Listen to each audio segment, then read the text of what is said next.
naman ng mga politiko at bahagi na ng gobyerno na nagnakaw sa atin, nagnanakaw sa atin, mga nakatingin habang may nagnanakaw sa atin, mga kasama ng mga nagnanakaw sa atin, mga alam na may nagnanakaw pero hindi nagsasalita, mga kasama ng mga nagnanakaw, mga nagtatago ng magnanakaw.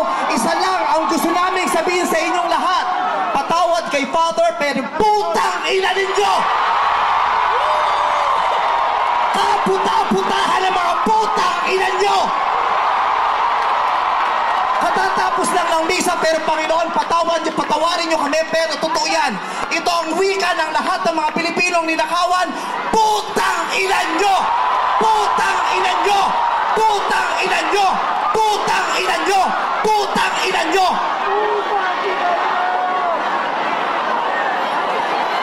Putang ina nyo! Tapos na ang panahon ng mga bababait at ng mga resilient. Ang mga mababait, ginago. Ang mga resilient, tinarantado. Hindi na uubra sa atin yung bait-baitan, kimikimian, tahimik-tahimikan, patawad pero hindi po. Hindi ko sisimplihan, hindi ko babaitan ang mensahe ko ngayon dahil hindi naman sila mababait.